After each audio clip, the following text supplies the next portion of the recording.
ওয়াকফ amendment act 2025, এই amendment act নিয়ে ইতিমধ্যেই রাজ্য তথা সারা দেশের রাজনীতি কিন্তু উত্তাল। ইতিমধ্যেই মাননীয় সুপ্রিম কোর্টে একাধিক মামলা দায়ের হয়েছে এবং তার আজকের হিয়ারিং ছিল। পরবর্তী হিয়ারিং এর ডেট বৃহস্পতিবার। তো মাননীয় সুপ্রিম কোর্ট এবারে দেখবেন এই অ্যাক্ট যেটা অ্যামেন্ড করা হয়েছে, যেভাবে অ্যামেন্ড করা হয়েছে সেটা কনস্টিটিউশনের সপক্ষে নাকি কনস্টিটিউশনের বিপক্ষে, সেটা সুপ্রিম কোর্টের এখতিয়ারে রয়েছে। সেটা মাননীয় সুপ্রিম কোর্ট দেখবে, সেটা সময় বলবে অ্যাক্টটি থাকবে কি থাকবে না, বা কোনো সংশোধনের প্রয়োজন রয়েছে কি নেই, সেটা পরের বিষয়, সেটা সময় বলবে।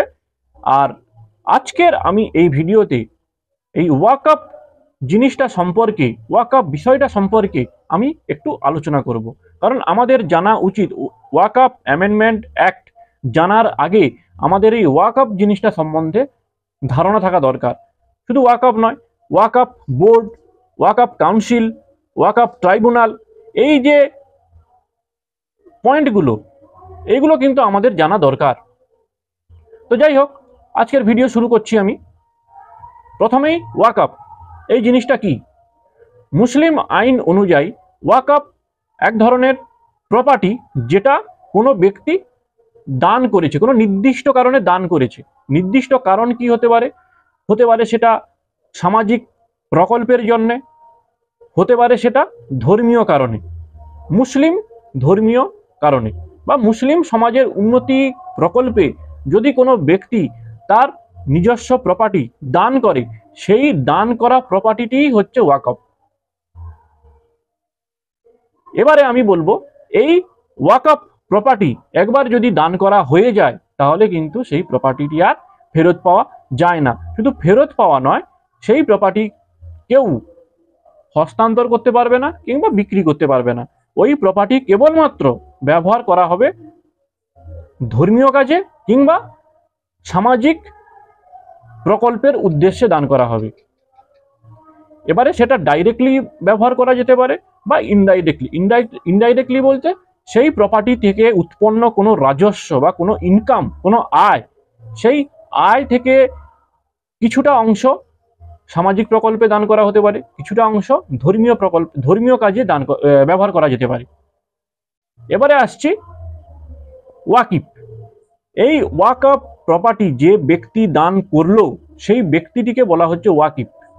যে ব্যক্তি ওয়াকফ দান করে তাকে দাতা বা ওয়াকিফ বলছে, যে ব্যক্তিটি ওয়াকফ দান করে। এবারে আসি ওয়াকফ বোর্ড সম্বন্ধে। ওয়াকফ বোর্ড সম্বন্ধে আমাদের ধারণা থাকা দরকার। ওয়াকফ বোর্ড জিনিসটা আসলে কি? আমাদের দেশে 30টা ওয়াকফ বোর্ড রয়েছে, অর্থাৎ প্রত্যেকটি রাজ্যে একটি করে ওয়াকফ বোর্ড রয়েছে। এই ওয়াকফ বোর্ডের কাজ কি না, ওয়াকফ প্রপার্টি যেটা দান করা, যে প্রপার্টিটি, ওই প্রপার্টির যথার্থ ব্যবহার হচ্ছে কিনা, বা ওই প্রপার্টি থেকে উৎপন্ন রাজস্ব সঠিকভাবে সঠিক জায়গায় পৌঁছচ্ছে কিনা। সঠিক জায়গায় বলতে আপনার ধর্মীয় কাজে ব্যবহার করা হচ্ছে কিনা, সামাজিক প্রকল্পে ব্যবহার হচ্ছে কিনা, এই বিষয়টা দেখার জন্য কিন্তু ওয়াকফ বোর্ড তৈরি হয়েছে।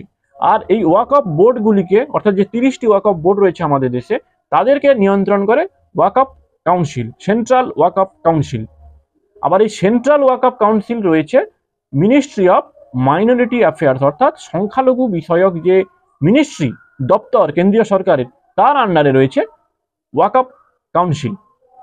এবারে আর একটা জিনিস আমাদের জানা দরকার, ওয়াকফ ট্রাইব্যুনাল কি? আমরা আইনজীবীরা বা আপনারাও যখন কোর্টে যান তখন দু ধরনের কোর্ট দেখতে পান। একটা হচ্ছে ক্রিমিনাল কোর্ট, একটা হচ্ছে সিভিল কোর্ট। বাংলায় বলতে গেলে একটা ফৌজদারি কোর্ট, একটা দেওয়ানি কোর্ট। এই ট্রাইব্যুনাল অর্থাৎ ওয়াকফ ট্রাইব্যুনালের পাওয়ার কিন্তু দেওয়ানি কোর্টের সমতুল্য। এই ওয়াকফ ট্রাইব্যুনালের কাজ কি না, ওয়াকফ প্রপার্টিগুলোর মধ্যে যদি কোনো ডিসপিউট তৈরি হয়, কোনো বিরোধ তৈরি হয়, সেটা হতে পারে যথার্থভাবে ব্যবহার করা হচ্ছে না, সেই বিষয়ে বিরোধ তৈরি হতে পারে। ওই প্রপার্টিটি কার, অর্থাৎ ওনারশিপ সংক্রান্ত বিরোধ দেখা দিতে পারে। এই সব যে বিরোধ বা ডিসপিউট, এগুলোকে রিজলভ করার জন্য ওয়াকফ ট্রাইব্যুনাল তৈরি হয়েছে। এই ওয়াকফ ট্রাইব্যুনাল তারা যে ডিসিশন দেবে সেটাই কিন্তু এতদিন অবধি ফাইনাল ছিল, কিন্তু অ্যামেন্ডমেন্ট করার পর অর্থাৎ 2025-এ যে অ্যামেন্ডমেন্ট করা হয়েছে সেখানে কিন্তু ওয়াকফ যে ট্রাইব্যুনাল তার কিন্তু পাওয়ার অনেকটা হ্রাস করা হয়েছে। আর এই যে ওয়াকফ অ্যামেন্ডমেন্ট অ্যাক্ট 2025 বাতিলের যে দাবি উঠছে তার কারণ কিন্তু অন্যতম কারণ কিন্তু এটা একটা, আরো একাধিক কারণ রয়েছে, আমরা সেগুলো পরের ভিডিওতে আলোচনা করব, ধীরে ধীরে আলোচনা করব। কিন্তু এটাও কিন্তু একটা অন্যতম কারণ যে ওয়াকফ ট্রাইব্যুনাল এতদিন পর্যন্ত তাদের যে ডিসিশন ফাইনাল ছিল সেটা কিন্তু অনেকটা এই যে পাওয়ার সেটা কিন্তু কমানো হয়েছে।